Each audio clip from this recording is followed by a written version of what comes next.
Hello, everybody, and welcome to Leadership and Team Development in Craft Beer. I'm excited to be joined by industry leaders from across the country to hear their insights on building strong teams, fostering positive cultures, and developing future leaders in our industry. So let's dive in and meet them. Joy, you are to the right of me. You get to go first. Thanks for being All here. right. Great. Thanks for having me. I'm Joy Reichenbach. I'm the Chief of Staff at Other Half Brewing based in Brooklyn. I've been with Other Half since 2019 through a variety of roles from the front of house to business operations. So happy to be here. Awesome. Thanks. John, you're up. Hey, thanks, Andrew. My name is John Hovan. I'm with HiHO Brewing Company. I'm co-founder, head brewer. We've been operating since 2016, so we're about 8 years old now. Yeah. Thanks, John. And Ryan, long time no see. I know, right? So Ryan Mayfield with Craft Leadership. So we're the odd deck here. We work with a lot of different breweries to provide leadership development and teamwork development for breweries across the country. And Danielle. I'm Danielle Bezila. I'm with Creature Comforts Brewing Company out of Athens, Georgia. I'm the Senior Manager of Culture and Community, and I've been in this role since 2023 after a long career working for the University of Georgia. Oh, interesting. I'd love to dive into that later. Yeah. So today, I just want to start with a big question, then we'll kind of hone in a little bit more on specific strategies. But what's one leadership lesson you all learned the hard way? Ryan, you look ready to share. You unmuted so quick, so I'm calling on you. Oh gosh, one that hard leadership lesson. I think the thing that I see repeated over and over again, somebody just asked me what's the biggest thing yesterday, and the first thing that came to mind is self-awareness. The biggest thing that holds a lot of teams back is the self-awareness of the people that are, in charge of them, right? And I think leaders that are not self-aware, and whenever I've been very unaware of my own tendencies or personalities, that kind of stuff, then I end up doing damage, sticking my foot in my mouth, having to go back and repair things. So I think that's one thing that the quicker that leaders can become self-aware, the less damage they do. Is there a personal example that you can think of that you've experienced? Oh man, how much of my own family life personal thing should I air to the world here, Andrew? Just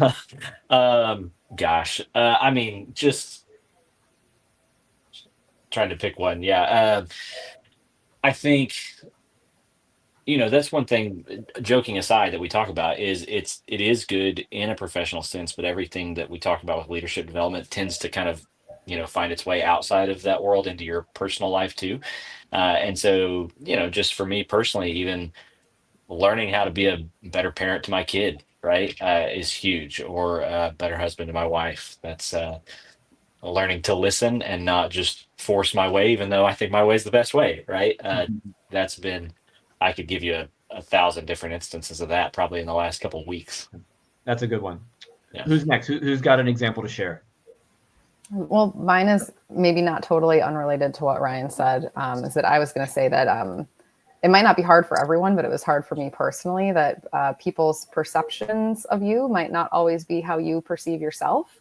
That sometimes is pretty tough. I think it both is like helpful to take in what the perception of you is, right? Because it's sort of that self-awareness of like, I didn't know something would come across that way, but obviously now someone else thinks that. So what does that mean? But I also think it's just important to be really grounded in what's important to you and your values, and to make sure that you're sticking to those, because no matter what you do, someone's perception might be different, and you have to know that you are like acting from the place that you want to be acting from.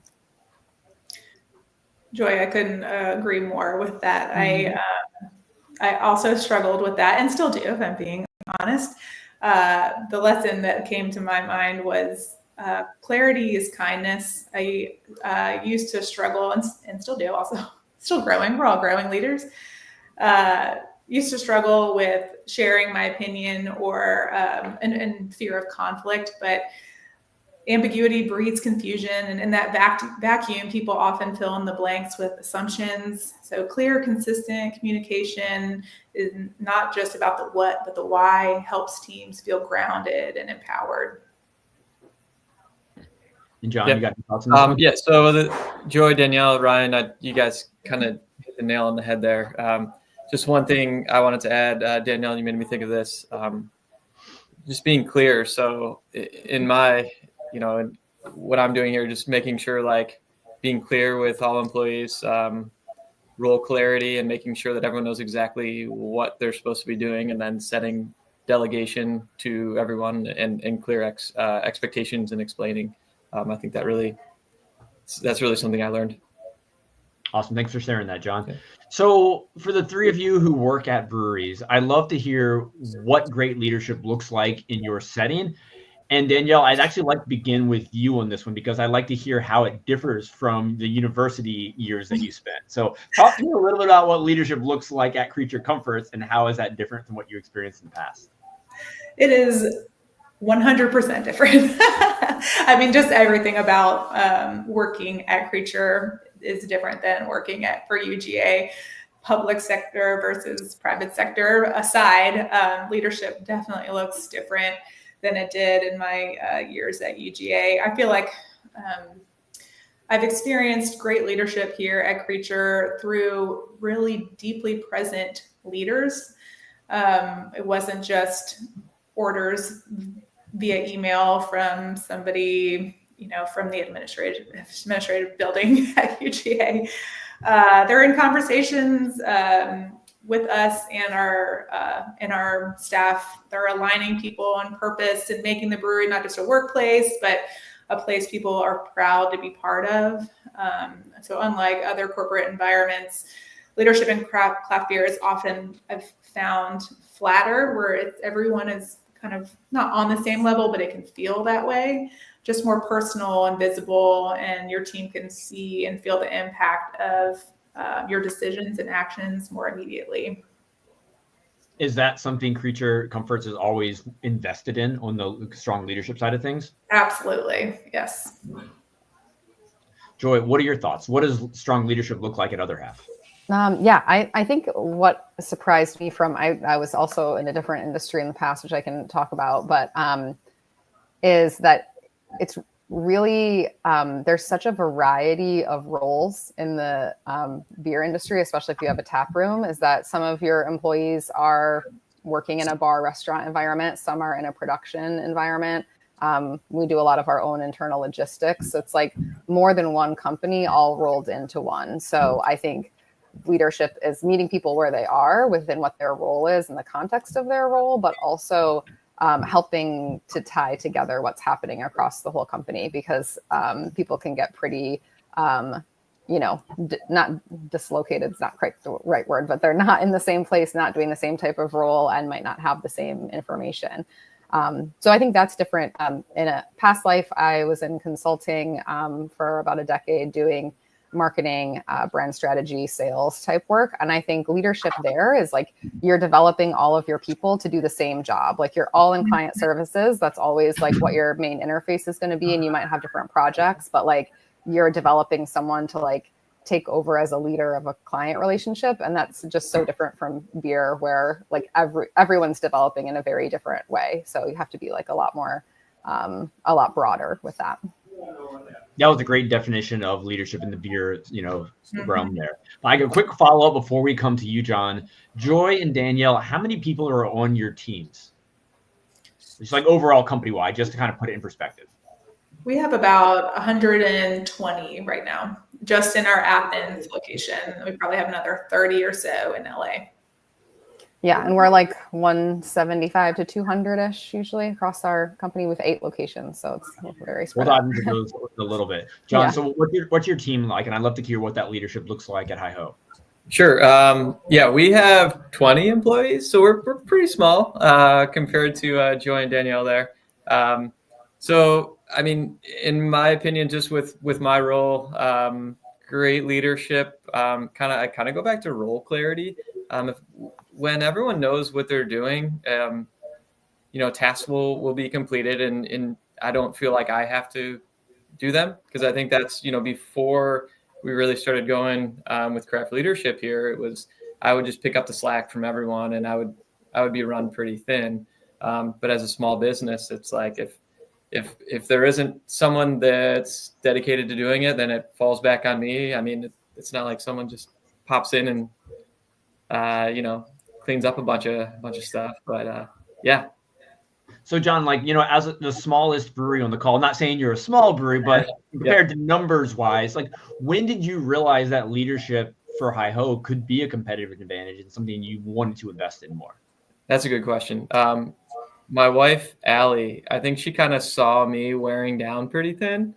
And she was like, hey, we're going to give this a shot here. We met Amy and we're going to see how it goes. And it's really changed the dynamic, I think, in the whole business. And Amy's someone on the craft leadership team? Yes. Yeah. Well, awesome. No, thank you all for giving that backstory and your definitions of what that leadership looks like. Now, Ryan, I'd like to turn to you on this one. And you talk about the importance of creating healthy leaders before you grow. Can you explain a little bit why this is essential and what can happen if a brewery actually skips this step? Yeah. So it's funny. That's one of those things where some people, not John and Allie, evidently, but for a lot of people, it's, oh yeah, we'll deal with that, once we're bigger. The problem is it's so much harder to deal with at that stage than if you start it when you're a lot smaller, right? Leader health scales, right? But so does leader unhealth, right? That scales as well. And so if you don't deal with it early, you're still going to scale a culture. It's just not going to be the one that you want. And it's a whole lot easier to deal with that when it's small than when it's large and it's intertwined with all of your systems, all of your people, all of your products, everything, right? Deal with it when it's small. That way it's healthier whenever it scales up. Awesome. Thank you for that, Ryan. Now, everyone else, have you experienced growth that challenged your culture and how did you navigate it? I think, Danielle, I'm going to throw you under the bus on this one because you have breweries on two separate coasts. So how does that even work? Yes, this is something that's definitely top of mind here at Creature. We've been very fortunate to experience pretty rapid growth over the last 5 years. And we learned if we don't equip our leaders with emotional intelligence and conflict resolution skills and clarity of purpose, we can unintentionally amplify dysfunction, just like you were saying, Ryan. So healthy leaders create a ripple effect of trust and accountability. And we've had tons of tools at our disposal for that, a lot of which were through the Craft Leadership Partnership and the Giant platform. So Danielle, let's pause and back up for a sec. A lot of the terms you just threw out there aren't terms you often hear in the craft beer industry. And often, when someone might get hired, those might not be phrases they expect. Totally. So how do you get them on board for, hey, this is how we do things, and, accepting and loving the culture that you've created that includes what you just spoke to? Yeah, that's a great question. We do, even just in the hiring process, we do some of that baked into the kind of questions we're asking folks. We want people to be happy here. So we try and be really outright with who we are as a company and kind of what they're signing up for. Like, here's our culture, here's our community impact, here's how we treat sustainability, and hopes that if they don't agree or if they're not bought in, they can see that at the forefront and, elect to go a different direction. We really try and focus on doing that in the hiring process, but we also spend several days with our new hires once they're onboarded to take them through the deep view of all of those programs so they can really get a feel for the culture within their first couple of days, so they can know the expectation and what there is, the expectation on them, but also what they can expect from their colleagues too, before they actually dive into the work itself. Thank you. And Joy, we'll go to you next because Other Half has similar number of employees to Creature Comforts. So how has your growth as a company, which is different than Creature Comforts, challenged you and Other Half? Yeah, I mean, definitely.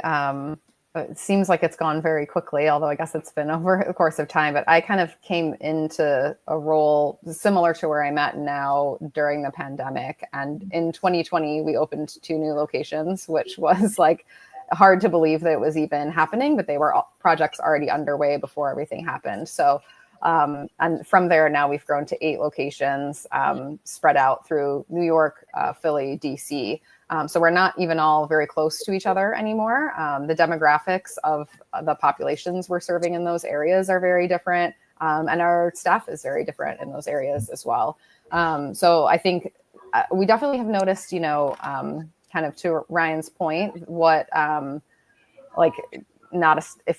if there are aspects of the culture you don't establish off the bat, as you grow, it just gets harder to tackle them. I think what I found really helpful, which has been part of our journey with the craft leadership team, is getting a common language to talk about things with, right? So if you know you have issues you have to address, like if everyone knows it, then it's a little easier to bring up when you see it happening, and to have some of those conversations. So I think at least getting everyone on the same page of having a way to talk about things is super helpful.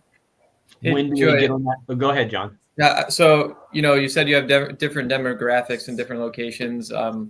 And, you kind of have to figure out, your customers are a little different, I'm sure. So I guess that was going to be my question. You kind of answered it, but do you cater towards, your different locations more, or do you try and stay centralized with all of your language and what you're doing? I mean, John, a little bit of both, I guess I would say. Like at the core, we don't make different beer for different locations. Like we are making the type of beer that we make, and that works everywhere, which I guess is lucky. But I would say that like we know what works in our New York City market is not what's working in our like Western New York market in Buffalo. It's like Buffalo is a city, smaller, but it's still urban. But our 2 locations in the Finger Lakes are, more small town kind of rural areas, and what works in New York City doesn't work there. Yeah, we definitely, especially from the front of house perspective, had to make those experiences a little bit different. In New York, we never offered food at any of our locations, but now that we have a location in Philly and some locations in Western New York, like we have to have food there because there's not a bunch of restaurants to order from around the corner, right? So it just sort of changed our model a little bit. Nice. Is there anything when you've opened these new markets, Joy, that surprised you? Like you went into one market thinking you could just replicate similarly to what you've been doing in others, but something really that caught you off guard?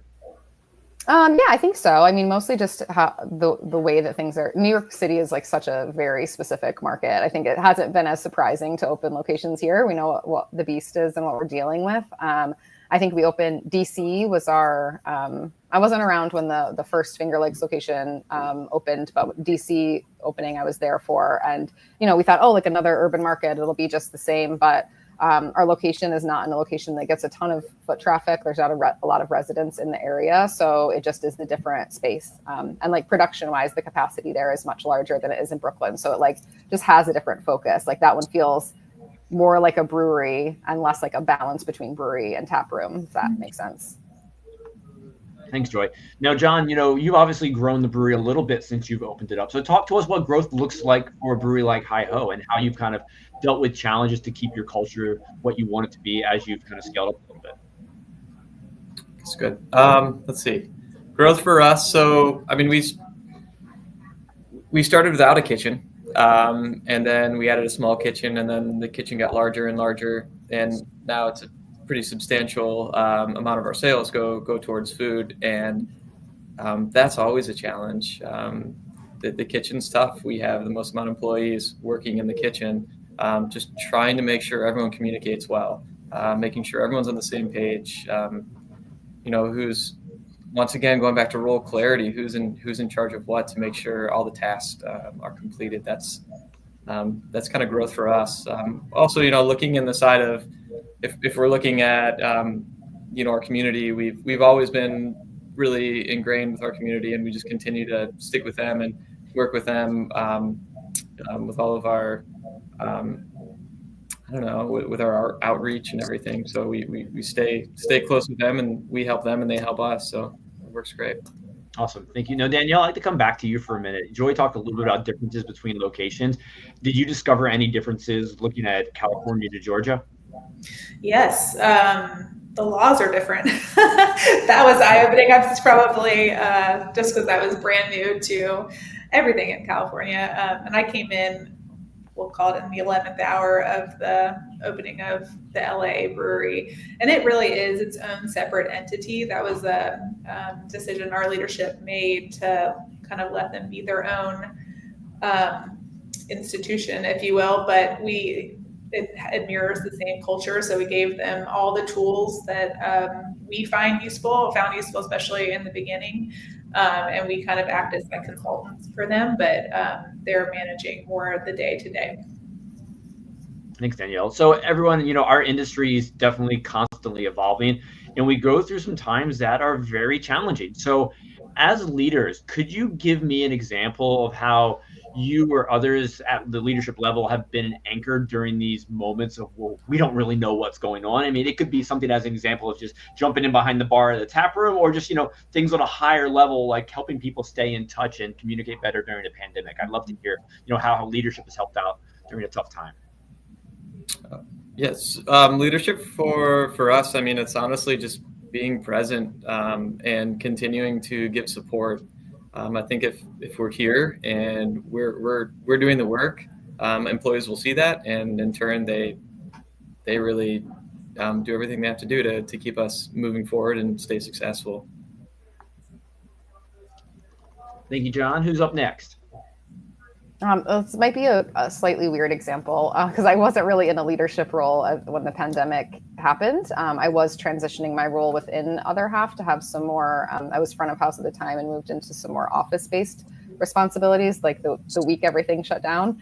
So I wasn't in leadership. I was kind of receiving the leadership at that point. But I think like everyone was just open to like, we're going to make this work. We're going to have to change, and we're going to tap anyone who can help us to do that. Right. So like, I wasn't in the role that I'm in at the time, but they were like, can you help us build a website to do home deliveries? And I was like, sure. Like, let's do it. Let's figure it out. So I think having the leadership say, this is what we're going to try to do, who can help, and being open to receiving that help from anywhere is really helpful when things are uncertain, because you can't plan for everything. You sometimes have to be making pivots. Good tips there. Danielle? Yeah, just to reference the pandemic, that really did change everything, didn't it? I felt like leadership kind of becomes an emotional thermostat, if you will, during those times, during those tough seasons, really. I saw our leadership become extremely vulnerable, and that really anchored our team. So that was amazing to see.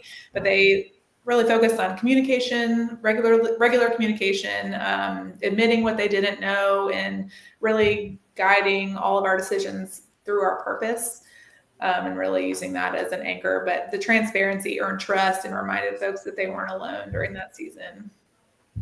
And Ryan, you talk to a lot of people, and I know you'll have a great answer. Like, how is leadership important during these tough times? Yeah, I didn't realize there were tough times in the brewing industry or unpredictability or anything like that. Yeah, obviously there's always something, right? And Danielle started to take what I was even thinking just about the idea of leaders being a thermostat, right? Like, as leaders, whether you have some big title that goes with it, or if you just have a lot of influence with, the taproom staff or the kitchen staff or whatever it is, the leaders really do set the temperature for how everybody else is going to respond. And so I probably feel like a broken record at this point, but healthy leaders, right? Like, what I tell people with that is your level of health determines your capacity to respond well when things don't go how you planned or how you want, right? If you're a healthy leader, you can respond well and lead and set an example for the rest of your team. If you're not a healthy leader, you lose your mind whenever things don't go well. And that just throws everybody else off even more than what the unpredictability of the circumstance is. And so, as the leader goes, so goes the team, right? And so I just think it's so important because, yeah, obviously, like, there's always something that's unpredictable or, difficult, some challenge that the industry is going through, and teams rise and fall based on how healthy their leaders are. Thanks, Ryan. We could probably do a whole nother conversation on it, just talking about like that, but also the importance of core values. We're not going to give you all the tips to how to come to your core values today, but Ryan, set us off on like why core values are obviously important than everyone else. I'd love to hear how you're bringing them to life. making them part of your blood for you and your team at your locations and places of work?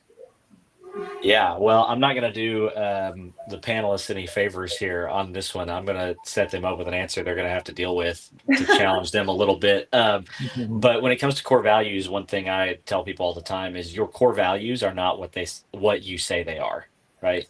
Your core values are what you tolerate, right? It doesn't matter what you have written in a handbook or put on the wall of your office, like, great, but what do you tolerate? What do your people actually live out? That's your core values. And I think that's really important to recognize, because I think a lot of people, if I ask somebody in a company, what's your core values? They're usually like, integrity, we work hard, and there's a couple others I don't remember, right? So just making sure that not only do you have them, but you actually have vehicles that they're getting, sent to your people by, right? Things, habits that reinforce them every day and every week, so that they're not just things that were in an employee manual, but things that are actually being practiced day in and day out. Now, Joy, John, and Danielle, it's your turn to tell us how you're doing it. I mean, I was going to say, do we all look terrified? Slightly longer than usual pause. I can jump in. I appreciate that challenge, Ryan. Yeah, we definitely preach that our values are not just something we stick on the wall, talk about day one of onboarding, and that you'll never hear about again, because it's so easy to do. And I mean, you all probably have witnessed that in your career and other places too. If like that was always my experience, other places I worked, I heard about the values once and then I couldn't have told you what they were if someone asked. And coming up with those vehicles, Ryan, to keep them front of mind for people it can be challenging, because you don't want to sound like a broken record or like you're like making fun of the values. It can come off like a little strange if you're just like saying the values all the time, but we have found a few different ways to spotlight them, to keep them top of mind. Our CEO just did a town hall presentation on moderation matters. That's one of our values. As we introduce THC beverages, and as we launch into our first foray into spirits, we thought it was an opportune moment to like just talk about moderation matters for staff and for our guests in the tap room. And so just reiterating why that value exists, why it still serves us well today, even when we made it 10 plus years ago. And just to spotlight another value, we have make it better as one of our values. And that really is how we drive innovation, not just in beer, but how we can care for our people, our creatures, as we call them, and our community. We spotlight members who live out our values too. That's been something we've been trying to do over the last year, really calling people out or calling people up, if you will, as they are becoming real and lived and not just abstract. I love those examples. I mean, I think this is probably a little different of an answer, but when we didn't have core values to begin with, and not when I joined the company, but we developed them over the course of time. And when we were kind of codifying those, we put out a list of a lot of things that we thought we could stand for to our team, and we had them vote. So the employees of other half kind of helped us decide those, which I think is interesting, because it's having your people tell you what we want to stand for. And then as a leader, you're like, okay, this is what they said we want, and this is what we have to do, right? So it is a little bit of a challenge to kind of live up to that. And but at the same time, that it's what the team wants to be doing. So it makes it a little bit easier when you have to make those decisions of, what do we do? You can follow those a little bit easier. That sounds like a really fun process to be able to fly on the wall for. Yeah. John, talk to us about core values at HiHO, and how do you get your company to live them? Sure. So our core values, pretty simple: happiness, community, and craft. So I think it's, really just holding everyone accountable to what they're doing and making sure that, it's tough, right? So Well, I'll go back to this, Ryan. When you were talking about habits, I'm reading this book called Atomic Habits by James Clear. One of the best. That's a good one. Yeah, and you kind of hit the nail on the head where it's not what your end game is, but instead the processes or the habits that you create to get to your end result. That the end result isn't important, but it's the process along the way. So I guess to answer your question, just making sure that I don't know, everyone is completely kind of bought in and buying into what we're doing. And that's everyone from our employees to the rest of the community surrounding us. Yeah, core values are obviously worth more than just putting them on a poster on a wall and just expecting people to read them. There's that you got to put the work in and foster that culture you aim to build. Mm-hmm. Yeah. So Ryan, we talked about it a little bit so far, but why is leadership and development worth the investment, especially for small breweries? Because so many breweries, may just be taproom only, but why should they also be investing in leadership development?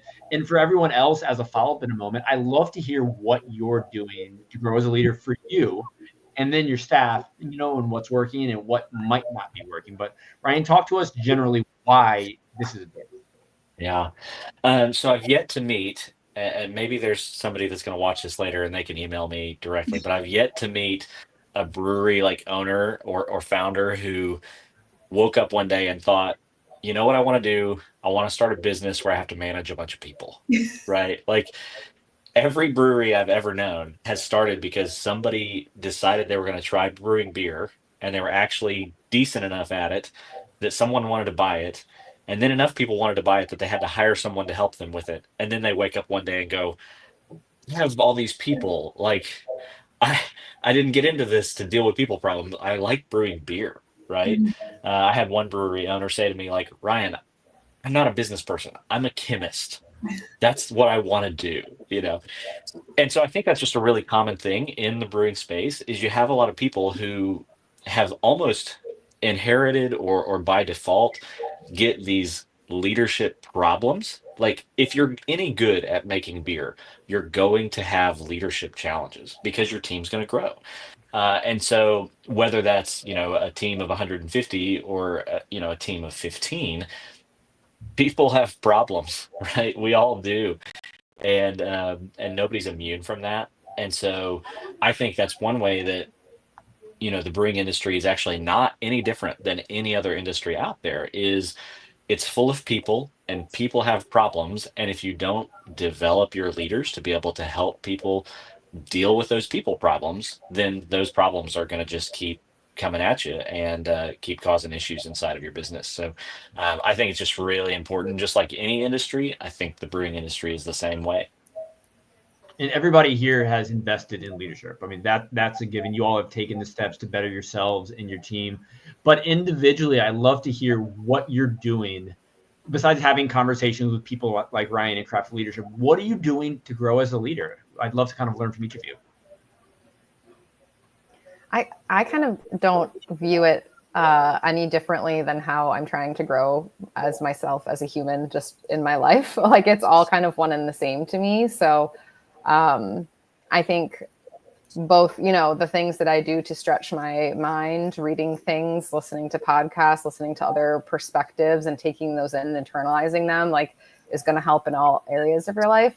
But I also think like doing what you need to keep yourself healthy, like physically, emotionally, mentally, you're going to be able to handle those challenges a lot better if you are taking care of yourself. So I think that also goes for like at work and out of work as well. Joy, are you reading anything good right now? Well, I'm about to start reading a book called Drop the Ball, which is about being able to step away from the things that are not your responsibility anymore. Yes. Yes. I'm going to make a note on that one right now. Yes. Send me that when you're done, Joy. Yeah. My sister recommended it to me multiple times and I was like, fine, I'll read it. I'll do it. Pretty sure my wife's reading that right now. I think that's a challenge we kind of all have as a leader. You know, we may have built these breweries, these companies, we do these things that we feel are ours, and it's tough to pass them off to other people when it's so much of who you are and you're part of the brand. But obviously you can't wear every single hat. So I guess, Joy, you know, what do you hope to gain from this book? You know, obviously you want to pass the ball, but what are you thinking when you dive into it? We'll just let you go. I think it's more, I mean, that's also for my personal life as well. I've recently become a mother, which adds like a whole layer of complexity to everything. But like just knowing that like someone else is going to do it differently and that's okay. I think I had a manager once that she said it to me, and it like, I remember her saying it, but it didn't like mean a lot at the time. But she was like, you do things very differently from how I would, but it's not wrong. Like, I like what you're doing, and it's like helping me learn things. And I'm getting that now, is like, you have to be able to be like, I trust this person. I'm going to take my hands off the process, and it's going to look different than it would if I did it, but it might actually be better. It might just be different, but it might be better. The tough part is it might go slower at first or differently, as you mentioned, but as a leader, you need to step back and empower your team. And we'll get on to feedback in a minute, but it's so important to be able to do that. Yeah. So John, you know, how are you bettering yourself as a leader? What are you doing? I mean, you mentioned reading Atomic Habits, which I try to read that every year. I love James Clear's like weekly newsletter. You just get that one quote that resonates you. But besides that, like, you know, what are you doing to just grow as a person? Yep. I think one of the biggest things is healthy habits, physically for sure. I mean, my day is always better if I can wake up before my wife and the kids wake up and get a quick exercise in. How early are you waking up? Right now, 5:30. I'm here by 7. So as long as I can do that, you know, I have a 15-minute drive to work. So yeah, sometimes earlier if needed though. But and I think I create these checklists just in my phone, and if I have an idea or I have something to say and I, you know, can't say it at that time, I'll just write it down. And as long as I can, you know, just hit that little button to say that I completed that, that makes me feel really good. Kind of checking things off my list. Let's see what else. I think making sure you have time for yourself outside of exercising, you know, just whether it's family time or time to just relax and sit. I think that's really important. That has really helped me out. And I think I see other people can then, you know, see how I'm doing better. And as long as I'm good, and, you know, kind of brings up the morale. Good ones there. Danielle, how about you? Oh, I have so many answers to this. I can't even choose what direction I want to go in. But what John said just made me think of modeling some of those healthy behaviors for our creatures. You know, everyone deals with burnout, but I do feel like leadership development is capacity development. It kind of like unlock the next phase of growth by removing those bottlenecks for burnt out managers. And I try and squeeze in a workout too in the mornings, and I even like put that on my calendar so that people can see that, and really try and protect that time and encourage other people to do that as well. It doesn't have to be a workout. If you just want to like go for a walk or sit out in the sun over lunch, like really protecting time on your calendar as you can is just a tactical way you can make that happen. But I also thought about our altitude groups that we work through, Craft Leadership and Giant. Those create like a small group experience of managers who are all are investing in their leadership development together. And it's been really eye-opening to watch them solve problems together instead of just leaning on maybe their manager or the leadership here at Creature, but working through some of the same people manager challenges. Because like you said, just because you're, you know, a great brewer, great lab specialist, or great marketer doesn't mean you know how to manage people. And it's kind of an unfair expectation to just like throw people into that. So I feel like we've been provided such a great set of tools through altitude training and Giant training that's really helped our managers. And I've loved watching them come to see that. I love how you speak of tools for the Creature team. So Joy and John, like, you know, what are you doing to help your team grow? Like, what kind of assets, tools, just resources, conversations are you giving them that they're seeing benefits from? Mm-hmm.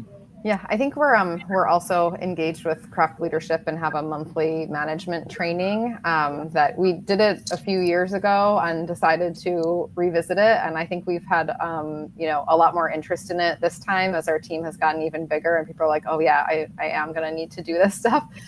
So that's what I was kind of referencing before when I was saying we have like the same language to talk about things. It's like not every tool is going to be the tool that your brewery needs, but when you find one that you're like, oh yeah, this is our issue, and like now we can talk about it this way, I think it's really helpful. That shared vocabulary, it really makes a huge difference. Yeah. It does. Let's see, outside of craft leadership, I mean, we never used to have solid meetings. So now we have we had, full out staff meetings, let's say quarterly, but at this point, we have our weekly production meetings. So we get the bar side, there's only a couple of us, but the production guys are now communicating directly with the bar side. So they know what's coming out, what's going to kick, what new is happening. And kitchen also has that as well. We never used to have that kind of stuff. And it's like, why not? It just makes so much more sense. So it's really just about communication. We have, and this may sound silly to Joy and Danielle, but we finally have a maintenance request log. So if something is broken or looks like it's going to break, you simply, scan this code and let us know so we can get that thing fixed before it becomes an issue. It's not that silly. We started a maintenance request log last year. So okay. All right. Great. You're ahead of the game. All right, good. That makes me feel good. Good tips there. And John, you mentioned communication. This kind of leads to the next thing I wanted to pick all of your brains on. For each of you, and Ryan included, I love to hear, what's your approach to giving, but also receiving feedback as a leader? Like, what's your style? How are you doing that? Well, what it brings to mind to me is the last meeting that I had with Other Half, actually, with their big management team. We talked about we kind of put together a spectrum of attacks all the way to advocacy, right? So in there, you've also got gossip, you've got complaining, you've got venting, right? And so how do you move people from this end of the scale towards this end, right? To get people to stop just complaining or gossiping about things and actually moving towards advocacy where they can still bring up problems, right? Things that they see, things that need to be addressed, but in a way that's productive and it's to the right person and it's timely, right? And so tools like that, we also utilize something called 5 Voices, which I think probably everybody else on here is familiar with. But it's just different communication and leadership styles that different people have. So making people aware of what their style is, but also the people that they work with. Because the way that I give feedback or critique, if you're wired like me, might work really, really well. But if you're wired differently than me, have a very different voice than I do, what is good intention from me comes across like a jerk to you, right? And so having to be aware of that and being able to moderate the way that I deliver that stuff based on who I'm talking to, it is huge. So I love helping people realize that and get tools to help with that as well. Thanks, Ryan. For everyone else, how are you giving and receiving feedback? Any strategies that you're really proud of, how you've implemented them and how they're working? So, a couple, let's say like last year, if I would, go through and someone would be doing something incorrectly or food would come out like it shouldn't, it was like, oh man, should I say something? I don't know. I feel bad. I feel like all I'm doing is just giving negative feedback about things that need to be improved.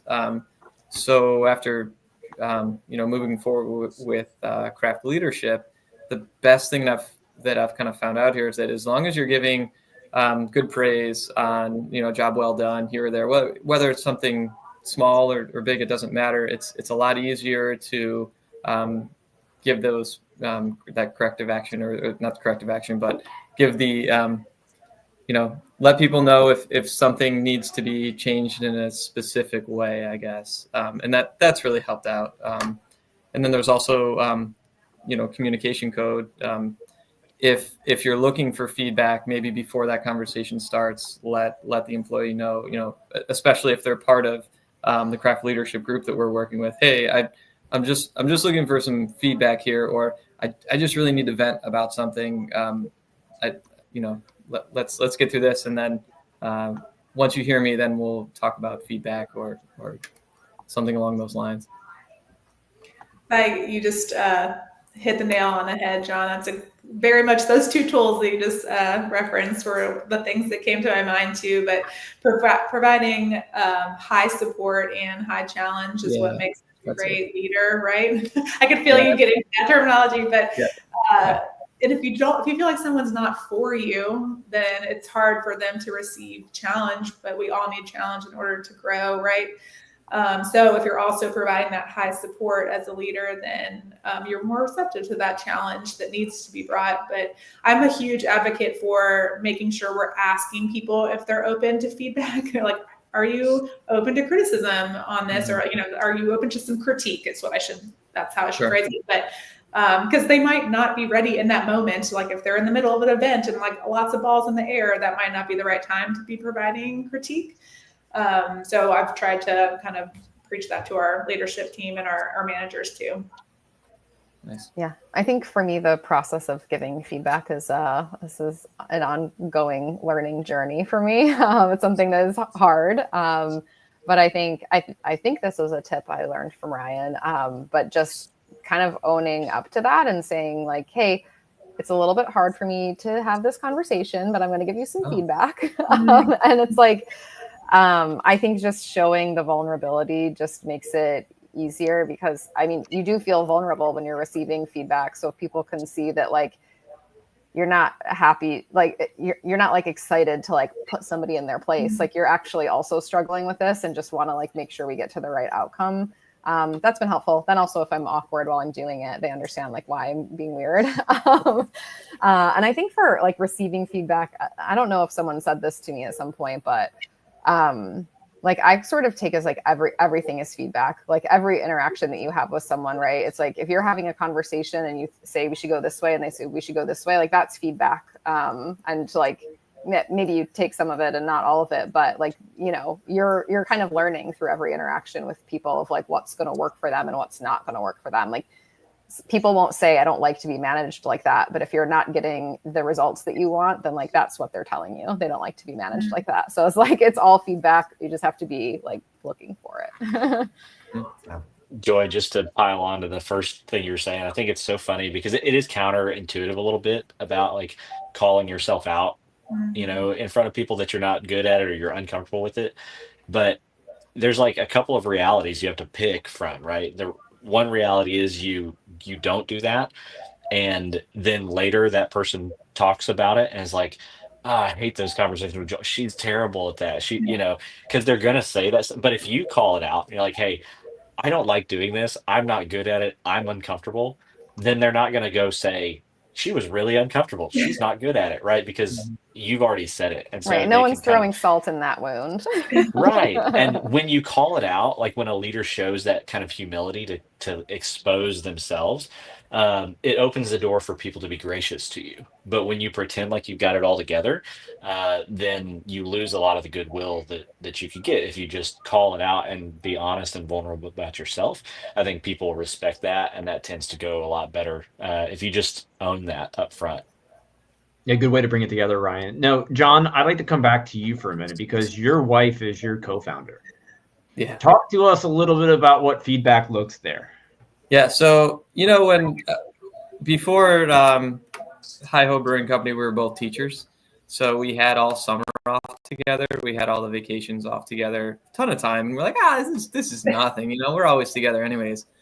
This is a whole new world, though, of being together because the work comes home with us sometimes, not as much as it used to. We've kind of created rules based on, all right, we're done working for the day. Let's not communicate about work anymore. This is family time.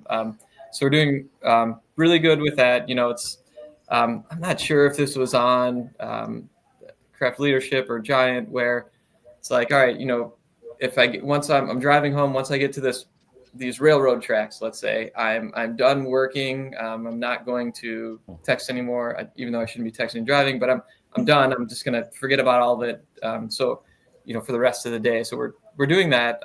Also, we have started the communication code where it's like if Allie has something that she wants to talk to me about, and she's not looking for feedback, she just wants to tell me this stuff, let's stick with that, because too often I jump in to say, hey, well, maybe it should be done this way, or we can do it like this instead. And it turned into I'm not looking for that. I just wanted to tell you what was going on. So yeah, we're doing great right now though. But yeah, it was there were definitely some rocky times for sure. But yeah, we're good now.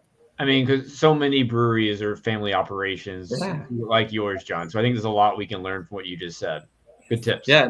And it goes with, my parents are right down the road, so are hers. So yeah, they're kind of part of this, their whole deal as well. So yeah. Awesome. Thanks for sharing so much just now. So in our industry, we talk so much about customizing experiences for our guests in our tap room specifically.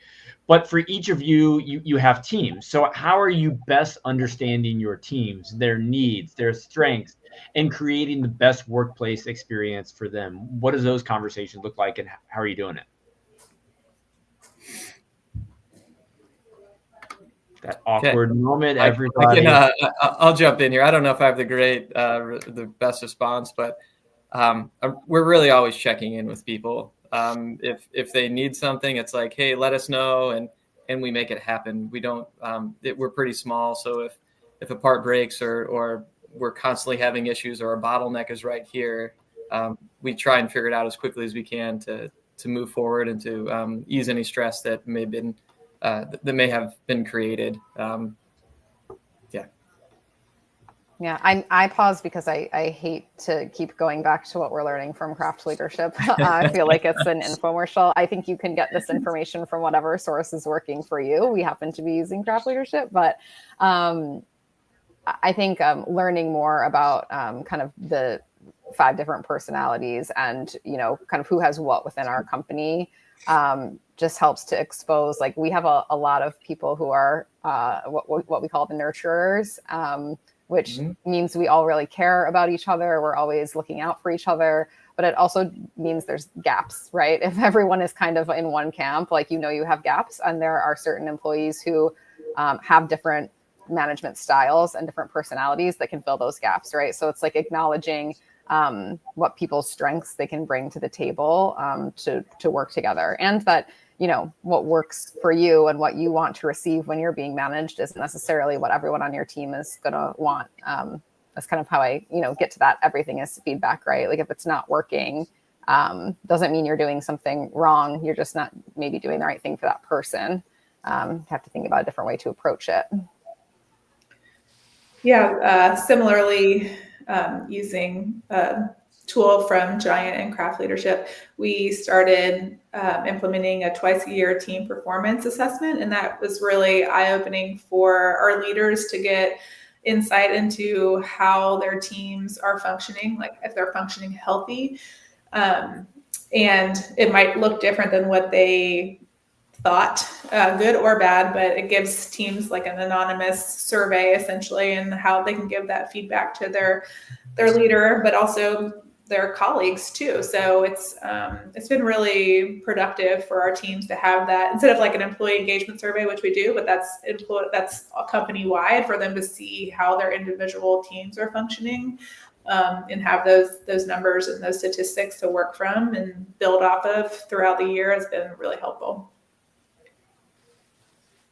And we talk a lot about building. So now I want to shift it over to talking about mentorship right now. So in the 2025 Workplace Satisfaction Report done by Craft Beer Advisory Services and Craft Beer Professionals, nearly half of craft brewery employees don't have a mentor or person to ask questions about their role. So Ryan, let's start with you. Like, what are your thoughts on that? And then I'd love to hear everybody else, what you're doing with regard to mentorship and just training of your teams. Yeah, well, I mean, it's huge. Obviously, that's not what you want, right? The ideal is that everybody has that connection that they can go to. Joy knows this probably better than anybody on this call about me, is I'm very much like a systems and processes kind of person. I like having things in place. And so one thing we talk about is this developing others tool, right? About you're doing something, they're watching, you're doing, they're helping, they're doing it, you're helping, they're doing it, you're watching, and like having this process to take people through. So if you've got someone that you're developing and there's 7 different things you need them to become proficient in, then being able to track their progress through every one of these, I think it's good to have the people in place to do the mentoring. But I also think a structure like that is extremely beneficial and actually makes it less of just kind of an overwhelming thing. Because if you just ask somebody, hey, do you want to mentor this person? That's like, I don't, I've only been here for like 8 months, you know? And so when you give someone a simple process or structure to follow, you're not so much asking them to, hey, can you mentor this person? Hey, can you help this person develop this thing using these tools and this process? Okay, that's something I can, get my hands around a little bit more. So I think that's a good way to handle that too. Anyone else want to share what mentorship looks like at your brewery?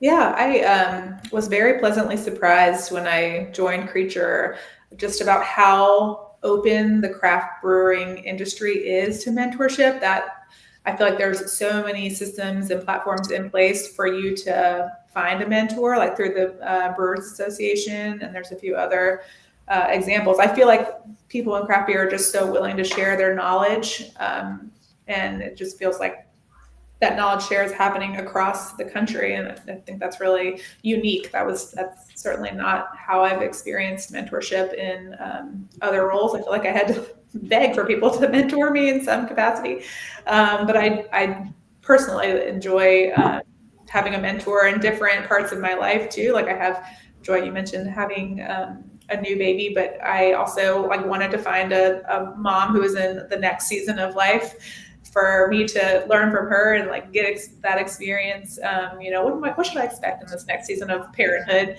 And then I have a mentor through the craft brewing or the Brewers Association, and that I've had just a personal mentor too. So I feel like there's so much you can learn, but I feel like a lot of people are a little timid to join in. So I really like that idea, Ryan, to give it that structure of the developing others square, just so it can feel less overwhelming. Anyone else have anything they want to add to that? What you're doing with mentorship at your business? Yeah, Ryan kind of hit it with developing others. That's something we use. It just makes a ton of sense. Besides that, I mean, I guess we don't have the best onboarding, but we honestly do the best we can and get feedback. And I don't know, yeah, it's a tough one for a smaller brewery for sure. So everyone, as we wind this conversation down, we can't have enough conversations on leadership. So I hope to share pints with all of you. John, hope to bump into you at CBC and anyone else who may be there. But, for those listening today, what's one thing you hope those listening do immediately following listening to this conversation? And Joy, because you started, you get to go last. Danielle, you can. I get to go first. Sorry. First. Yes. Okay. Well, if, like Joy said, this feels like an infomercial for Giant and craft leadership. So, number one, hire them. Ryan will send you their email. No, but it really has been such an impactful part of our culture. I cannot say enough about how that has shaped us from the very beginning of Creature throughout our growth. But I would encourage leaders to really ask their team what they need to thrive and then listen and act on it. One conversation can unlock insight, deepen trust, and have a wave of positive change. Ryan, you get to go. Any resources you'd like to share with everybody? Yeah, I'll just say first, though, I emailed Andrew before this and said that there's no affiliates making any commissions off of this whole thing right now. So I just wanted to have a conversation. We just love it. We've got 3 great brands invested in it. So, so a couple of things for me that would be quick, easy takeaways, and I guess I'll send you some links, Andrew, and you can put them in notes somewhere. Is that work? Okay. So a couple of things that I would suggest. One, I've got just kind of a resource bundle. A lot of the tools and things that Joy and John and Danielle have referenced in this conversation. I've got, it's a PDF with a couple pages and some explainer videos on that stuff that people can have for free and start applying immediately. really around the idea of promoting your high performers into leaders for your company. Some really useful tools for that. And the other thing I would say is that we've referenced is that 5 voices thing. There's a free assessment for that. And so I'll send you the link on that as well. And people can take that assessment. It's really, really good to figure out your own voice and style, both for your professional side of things, but also just personally, again, kind of like we talked about at the very beginning. John, you're up. Thanks again, Ryan. Yep, sure. Let's see. I think a couple of things here. I think one of them that was like probably the most difficult is being vulnerable. I think that's extremely important, so people know the real you. Outside of that, role clarity was huge for us, and then just creating a good structure for everyone, so everyone knows what to do, where to be, how to solve problems, and if they don't follow this structure here, to get you to your end there. Thank you, John. Joy? I had the most time to think, and I still don't know if I have a good answer, but I feel like I would say to do immediately, say thank you to someone on your team who's helped you. I think when you get into the hard moments, realizing what you have to be grateful for can make you feel a little more invigorated and ready to face the difficult things. So don't forget to say thank you. I love that so much. Joy, and for anyone interested in following you or Other Half, how can they do so? Oh, we're all over Instagram at Other Half Brewing. We have like 8 accounts. You can follow them all if you want. John, where should we follow HiHO? Yeah, same thing. HiHO Brewing Co. HiHOBrewingco.com. We're on Instagram, Facebook. Yeah, it's great. And Ryan, what's your website one more time? We'll add it to the notes as well. It's craftleadership.co. So not .com, it's .co. And we're craft.leadership on Instagram. Thanks, Ryan. And Danielle? Creature Comforts Beer. Follow us on Instagram. Awesome. Well, everybody, this has been such a fun and insightful and important conversation. So Danielle, Ryan, John, and Joy, I appreciate you so much and hope to see you soon. Thanks, everybody, for tuning in. Cheers. Thanks, Thank you. Cheers.